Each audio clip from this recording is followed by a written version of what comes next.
Católico Reformado é o nosso espaço aqui no YouTube para nós falarmos sobre teologia histórica, especialmente sobre catolicidade reformada, especialmente essas doutrinas centrais da fé cristã, expostas pelos reformadores e muito antes deles por toda a igreja. E aproveitando o mês de outubro, aqui de 2023, onde nós iniciaremos essa playlist do Católico Reformado, nós vamos meditar nesse mês sobre a doutrina do sola escritura, que, traduzindo, é somente a Escritura, e infelizmente é uma doutrina que é muito distorcida, tanto pelos católicos que criticam essa doutrina do sola Escritura, quanto pelos protestantes evangélicos, que muitas vezes não entendem, não sabem, não leram os reformadores, e, portanto, distorcem o conceito de sola Escritura. Tudo bem? Nós vamos começar a aula de hoje. Eu estou ministrando também o mesmo material na Escola Bíblica da igreja que eu pastoreio, Igreja Batista Reformada de Indaiatuba, aqui no interior de São Paulo. Nós vamos começar a aula de hoje com uma declaração tanto quanto polêmica, e eu vou explicando ao longo do nosso vídeo aqui sobre isso. Então já pega papel, caneta, para vocês anotarem e não perderem nada do conteúdo aqui. Se inscreva no canal, deixe seu like, conversa comigo aqui nos comentários o que você achou deste primeiro vídeo do Católico Reformado. E a primeira coisa que nós precisamos estabelecer aqui, uma forma que talvez ninguém pense sobre isso no Brasil, é que o sola escritura, a doutrina e o pensamento de que a palavra de Deus, a Bíblia Sagrada, ok, as Sagradas Escrituras, ela é a regra suprema de autoridade sobre nossa fé e sobre nossa prática enquanto cristãos. Essa doutrina de regra suprema, ela é uma doutrina católica. Tudo bem? E sempre que eu falar católico aqui no nosso canal, tirem da cabeça de vocês católico romano. É sempre católico no sentido mais amplo da palavra, que é universal, da igreja toda, de todos os tempos, em todos os lugares. Quando eu me referi aos romanistas, eu falar católico romano ou apenas os romanistas ou romanos nesse sentido, tá? Então, vou repetir. Sola Escritura é uma doutrina católica. Por que eu vou falar isso? Porque existe uma grande tradição antes dos reformadores que vão afirmar o sola escritura, e é o que nós vamos ver hoje em várias citações dos pais da igreja e de teólogos medievais. Então, a reforma protestante, ela não trouxe novidade para a igreja. Na verdade, ela estava reagindo contra inovações do final da Idade Média que estavam corrompendo o ensino da igreja, especialmente alguns teólogos ali, como Gabriel Biel, como Guilherme de Ockham, Duns Scotus, esse pessoal da via moderna, e eu estou só pincelando aqui, porque futuramente nós vamos tratar muito sobre esses teólogos, final da Idade Média, o contexto da Reforma Protestante. Esses teólogos é que estavam corrompendo a igreja com... eles eram pelagianos ou semi-pelagianos, nominalista, uma série de questões bem ruins que acabou corrompendo ali muito da igreja, mas os doutores da igreja, aqueles maiores teólogos, os maiores pais da igreja, eles vão afirmar que a Sagrada Escritura, a Escritura canônica, Gênesis e Apocalipse, é a palavra de Deus, e é também a autoridade suprema sobre a igreja. Portanto, esse pensamento de que a igreja estava morta e depois foi ressuscitada com Lutero, toda essa baboseira, isso é pensamento de seita. E os reformadores, nenhum deles, da reforma magistral, exceto os anabatistas da reforma radical, mas os reformadores que nós seguimos, que nós prezamos por eles, eles não eram inovadores, estavam resgatando uma tradição maior e melhor. Então, na época da reforma, não era um debate de Bíblia versus tradição, mas é um debate de tradição versus tradição. Ou seja, nós temos essa tradição que está afirmando só a Escritura versus essa tradição da via moderna que está corrompendo a igreja com as suas inovações e heresias. Tudo bem? Então, só a Escritura, de novo, repito, reitero, para ficar cravado aí em vocês, é uma doutrina católica.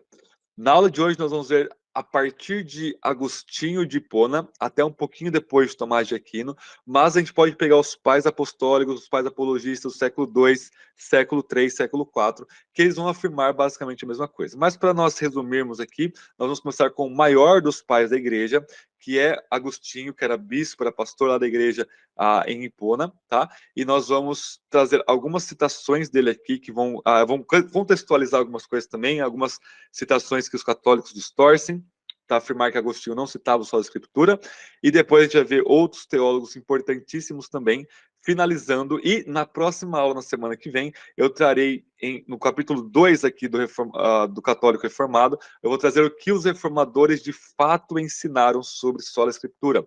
Então não é que a Bíblia é a nossa única regra de fé, nós temos, ou nossa única autoridade de fé, nós temos outras autoridades, como, por exemplo, a tradição, como a razão, como nossa própria igreja local, nossos pastores são autoridades sobre nós, nossos pais são autoridades sobre nós, o governo é autoridade sobre nós, mas o que o Sola Escritura afirma não é a singularidade da autoridade, mas a supremacia da autoridade bíblica.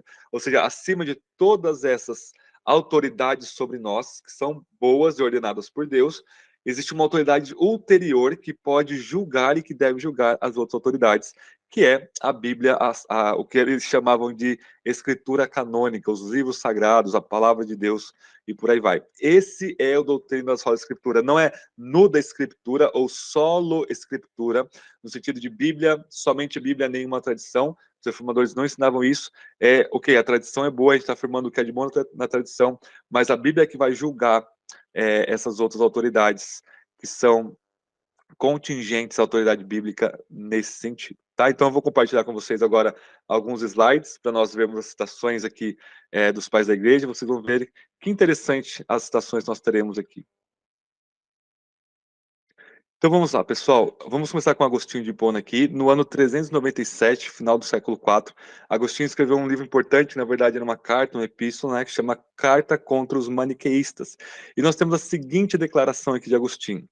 Na verdade, eu não teria crido no Evangelho se a autoridade da Igreja Católica não me despertasse para essa ação. Então está aí a citação.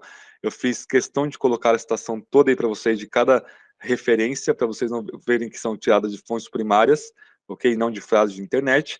Mas olha só uma explicação interessante sobre essa passagem de Agostinho, né? A partir do contexto dessa citação, fica evidente que Agostinho não estava insistindo em uma autoridade contingente da Escritura que dependia da autorização prévia da Igreja. Em vez disso, ele estava insistindo que a Igreja que promove o Evangelho, ou seja, a Igreja que é católica, que ela é ampla e que está de acordo com a tradição e as Escrituras, né? Essa Igreja que promove o Evangelho, ela rejeita a doutrina dos maniqueístas. Lembra então que os maniqueístas é aquela seita que Agostinho, em algum momento da vida, também aderiu, que falava que o bem e o mal lutavam em pé de igualdade e que ninguém sabia o desfecho disso, eles viviam eternamente numa briga aí. E isso é rejeitado pela Igreja Católica, pela Igreja Cristã como um todo. À luz disso, a alegação de que Manes, que é a inauguradora do maniqueísmo, né, o pai do maniqueísmo, essa alegação de que ele foi um verdadeiro apóstolo de Jesus Cristo tinha de ser vista como espúria, ou seja, como não tendo nenhum valor veritativo. O princípio permanente para o qual ele estava apelando era que a Igreja Católica produz o contexto adequado para a leitura, a compreensão e o apelo das Escrituras. Bom, pessoal, isso todos os protestantes devem afirmar, que é no contexto da Igreja cristã, não fora dela, que promove o contexto verdadeiro e genuíno para se ler a palavra de Deus.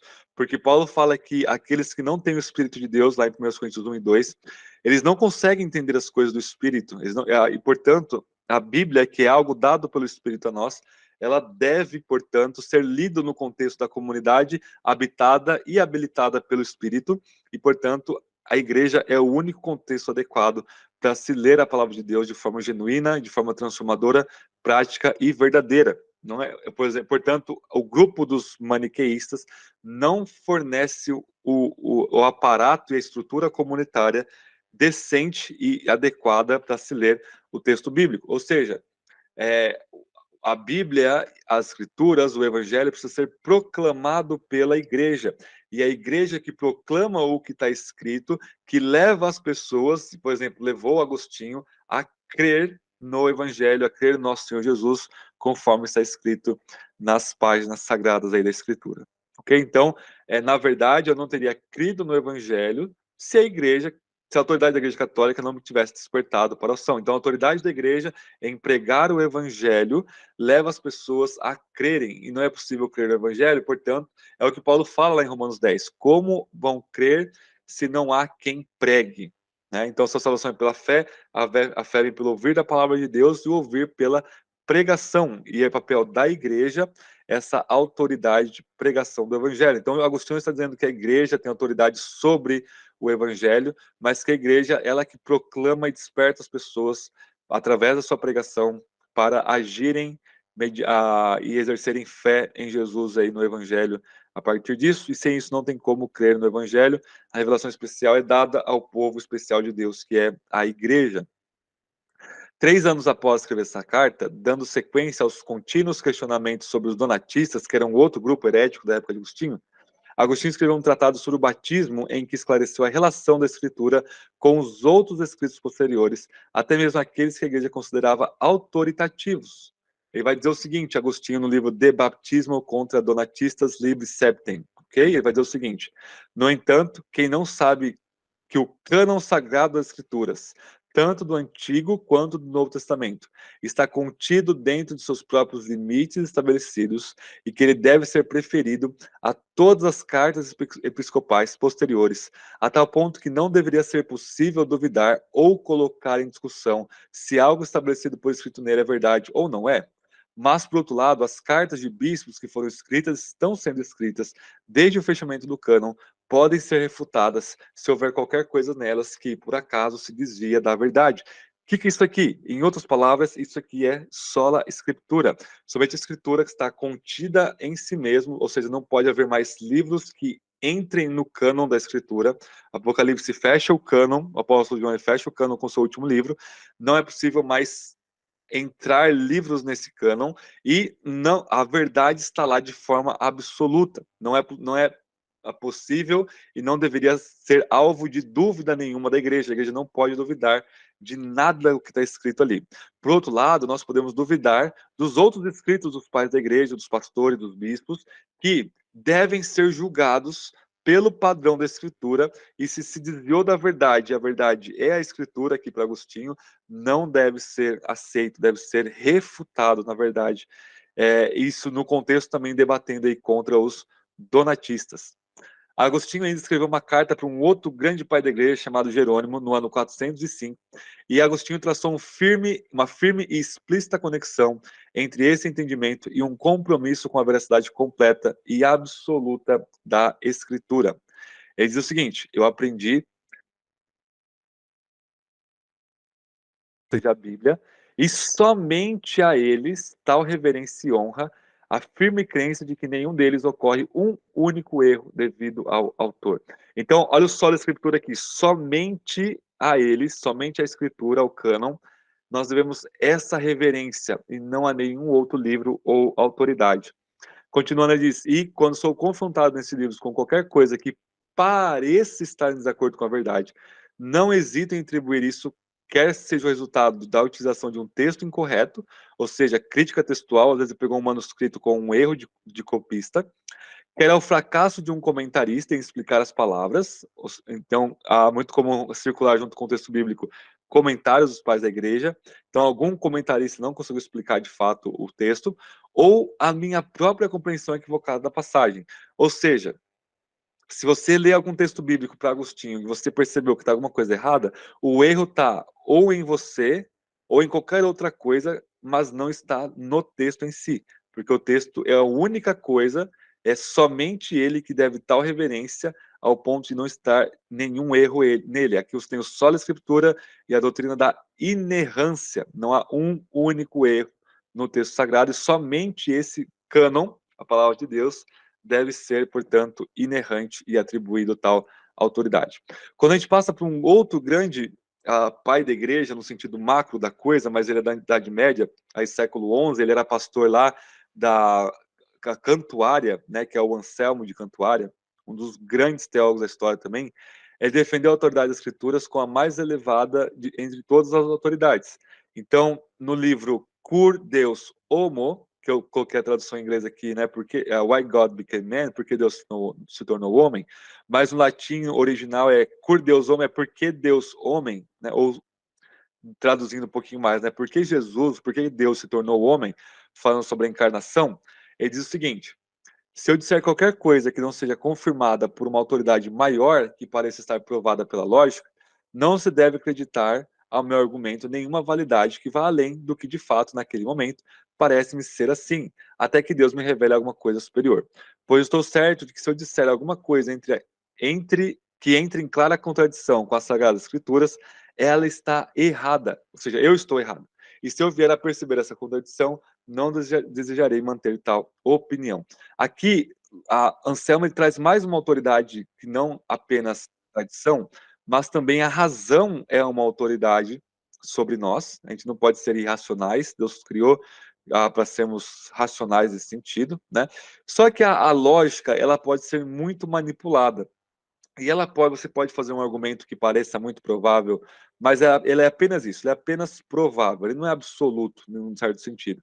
E se qualquer argumentação, qualquer coisa que seja estabelecida pela lógica no determinado momento, entra em contradição com as escrituras, que é essa autoridade superior que ele fala no começo dessa citação, a escritura está acima, portanto, da razão. Ela não é contra a razão, ela não é lógica, muito pelo contrário, ela é absolutamente coerente e lógica, diria Anselmo, mas se você faz um silogismo bobinho, que pareça verdade, mas que está em contradição com as escrituras, então você fala, Deus não pode ser três em um, porque isso é ilógico. Isso está absolutamente contrário às escrituras, essa lógica ela pode ter uma validade momentânea, mas se você cavar a fundo, ela é irracional, ela é falaciosa, porque a Escritura não afirma que Deus é três em um nas mesmas categorias. Ela afirma que Deus é um em essência, mas três em pessoas. E, portanto, as três pessoas tendo a única essência divina, existe, portanto, um só Deus. Portanto, não é ilógico. O que é ilógico é o argumento que foi feito contra as escrituras. O ponto é que a escritura ela tem autoridade até mesmo sobre a razão e os silogismos humanos nesse sentido. Agora, passando um pouquinho para a França, pessoal, lá um grande centro teológico, que era a abadia lá de São Vítor, a igreja lá de São Vítor, nós temos um teólogo muito importante chamado Hugo de São Vítor, que ele vive ali entre 1096 e 1141, um grande teólogo aí do começo, no meados da Idade Média. Ele escreveu extensivamente sobre a finalidade e a função dessa escritura autorizada, afirmando, por exemplo, o seguinte, e aqui tem uma citação do livro dele, De Scripturis et Scriptoribus Sacris, né, da escritura e da escritura sagrada, na primeira parte, ele vai dizer o seguinte: a única escritura que é corretamente chamada de divina é aquela inspirada pelo Espírito de Deus e proferida por aqueles que falam pelo Espírito de Deus. Ela torna divina a humanidade, reformando a imagem de Deus mediante a instrução no conhecimento e a exortação ao amor. Tudo que é ensinado nela é verdade, tudo quanto é ordenado é bondade, e tudo que é prometido é felicidade.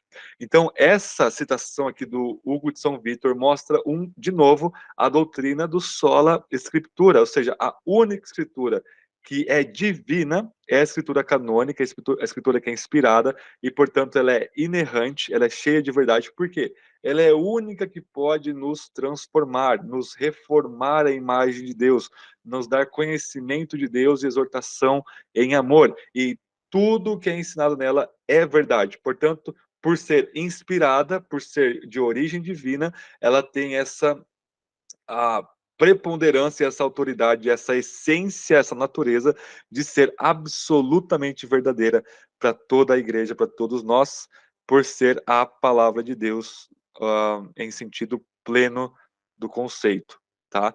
Agora, um outro sujeito lá de São Vítor, que é o Ricardo de São Vítor, escrevendo lá em 1173, ele era aluno, né, do Hugo de São Vítor, né? Ele ressaltou também a autoridade das escrituras em uma interpretação intrigante narrativa da transfiguração em Mateus 17. Então, numa leitura um pouco alegórica, muito simbolizada aqui de Mateus 17, o Ricardo de São Vítor, perdão, ele vai estabelecer que por Cristo ter se transfigurado lá em Mateus 17, no Monte de Transfiguração, e teria aparecido Moisés e Elias, ele vai mostrar que nós devemos aceitar o testemunho de Cristo somente a partir de outras testemunhas, que no caso Moisés e Elias representam aí a Escritura. Então ele vai dizer o seguinte: se agora você crê que viu o Cristo transfigurado, não creia facilmente no que você vê nele ou ouve dele, a menos que Moisés e Elias concordem. Sabemos que qualquer testemunho se confirma pela boca de dois ou três. Qualquer verdade que a autoridade das escrituras não confirma é suspeita aos meus olhos. Ó, qualquer verdade que a autoridade da escritura não confirma é minimamente suspeita. Eu não recebo Cristo em seu esplendor, a menos que Moisés e Elias estejam presentes. Eu não recebo Cristo sem uma testemunha. Nenhuma aparente revelação é ratificada sem o testemunho de Moisés e Elias. O que significa essa forma simbólica de falar de testemunho de Moisés e Elias? Ele continua, sem a autoridade das Escrituras. Então, qualquer coisa, qualquer doutrina, precisa ter o testemunho da Escritura, porque ela é a autoridade suprema sobre as outras autoridades. Moisés e Elias, aí, representando o Antigo Testamento, é a autoridade suprema sobre a nossa fé e prática. E um dos maiores teólogos da história da igreja, alguns vão dizer que é o maior teólogo, um gênio, Tomás de Aquino, vivendo entre 1225 e 1274, século XIII, ele afirmou o seguinte: pois nossa fé repousa sobre a revelação feita aos profetas e aos apóstolos que escreveram os livros canônicos, não na revelação, caso ela exista nessa forma, feita a qualquer outro mestre. Isso aqui está lá no Soma Teológico, o livro principal dele. Isso aqui é só a escritura na veia, na essência da coisa. Sobre o que nossa fé repousa? Sobre a escritura canônica e não sobre nenhuma outra revelação dada a nenhum outro mestre. E outro mestre é mestre da igreja, a tradição da igreja, os pais da igreja, os teólogos da igreja. Então, nenhuma revelação, nossa fé não repousa sobre nada a não ser, exceto a palavra de Deus, aí o testemunho ou a revelação profética apostólica do Antigo e do Novo Testamento.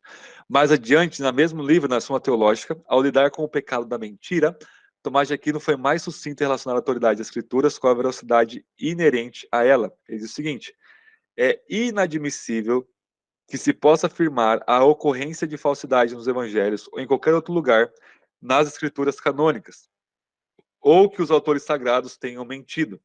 Isso poria fim à certeza da fé, que repousa sobre a autoridade da Sagrada Escritura. Ou seja, ao lidar com a mentira, ele vai dizer não existe mentira na Bíblia, porque na Bíblia só tem verdade, e se houvesse qualquer mentira na Bíblia, uma vírgula de mentira, a nossa fé já iria para o beleléu, ela iria ser destruída, porque a nossa fé ela repousa somente sobre a autoridade das Escrituras. Isso é exatamente o que os reformadores todos falaram, né? Uma geração depois de Aquino, Henrique de Gand, em 1217 e 1293, foi tido como o primeiro a falar da dupla autoria das escrituras. Ele disse que os autores humanos não eram apenas técnicos e tomadores de notas, mas autores secundários. No entanto, as frases das escrituras, bem como a qualidade e a forma das palavras que usaram, foram derivadas de Deus.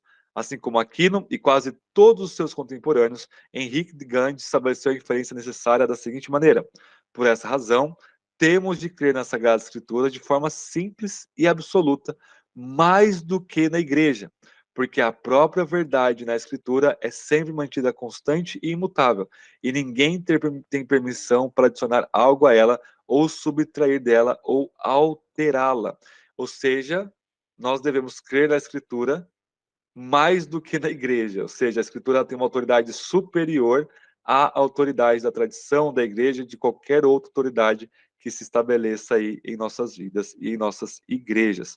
Portanto, também Henrique de Gand também afirma aí a doutrina do sola scriptura. Ok? Vamos passar aqui. O problema, na época da reforma, é que os pronunciamentos oficiais da igreja poderiam estar em extremo contraste com a declaração dos doutores da igreja. Na luta entre a igreja e o império, o papado fez reivindicações cada vez mais amplas de supremacia sobre todas as outras autoridades. Então, essas reivindicações papais, elas têm origem em debates políticos de autoridade civil, de autoridade sobre a sociedade, além dos reis. Então, para o Papa se estabelecer acima dos reis, ele começou a ganhar esse corpo monstruoso de autoridade que ele acha que tem, né? Então, a extensão do alcance dessas reivindicações se tornou evidente na primeira resposta oficial endossada às 95 teses de Lutero, né, que num livro chamado On the Power of the Papacy, né, sobre o poder do papado, de um sujeito chamado Silvestro Prierias, que viveu entre 1456 e 1523, em que a terceira tese, ou Fundamentum, descaradamente declarou o seguinte: quem não se apega aos ensinos da Igreja Romana e do Papa como regra infalível de fé, a partir dos quais até mesmo a Sagrada Escritura deriva sua força e autoridade, é um herege. Então tá aí a citação toda do Prierias aí. Então vejam que isso é uma inovação corruptora dentro da igreja, né?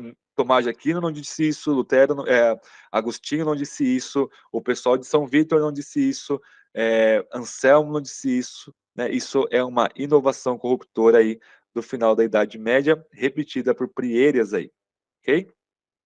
Prierias pode ter sido extremo, mas ele não foi singular. Afinal, a noção de que a tradição era uma segunda fonte distinta de ensinamento autorizado ao lado da escritura não surgiu como novidade no Concílio de Trento.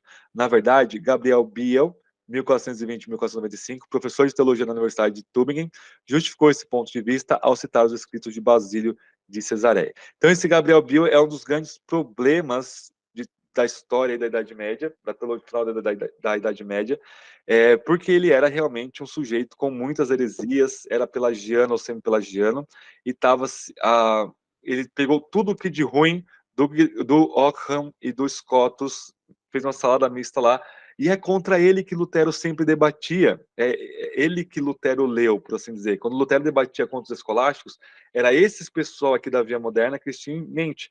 Ou seja, essa noção de que existe uma tradição oral infalível ao pé de igualdade com as escrituras é uma inovação corruptora que deve ser combatida com uma tradição maior e melhor, que é a tradição da igreja, que afirma a autoridade superior da palavra de Deus sobre todas as outras autoridades. As outras autoridades são boas, a gente deve ouvi-las, deve acatá-las, ao ponto de que elas acatem as escrituras sagradas. Tudo bem? E aí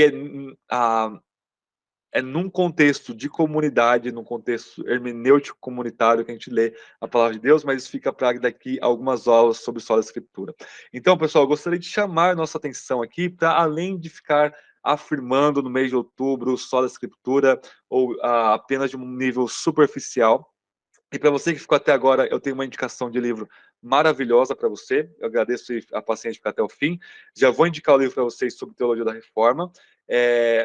E continue acompanhando aqui o nosso quadro, o Católico Reformado, porque a gente vai trazer muito conteúdo desse nível, dessa estirpe, de uma forma inédita aqui no YouTube para vocês, cristãos aqui de fala portuguesa, para nós podermos aprofundar o nosso conhecimento, para além dos modismos, da superficialidade, das frases de efeito, realmente irmos às fontes primárias aí.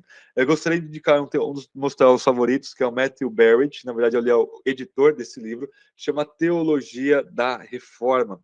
Vou deixar o link aqui na descrição para vocês adquirirem conosco, da Thomas Nelson Brasil, e é um dos melhores livros sobre teologia da reforma já escritos. Indico demais aí para vocês. Se inscreva no canal de novo, repito, deixe seu like, converse comigo, o que você achou dessa catolicidade do sola escritura muito antes de Lutero. Lutero, Calvino e os outros estavam apenas retomando essa noção que estava presente todo o tempo na igreja.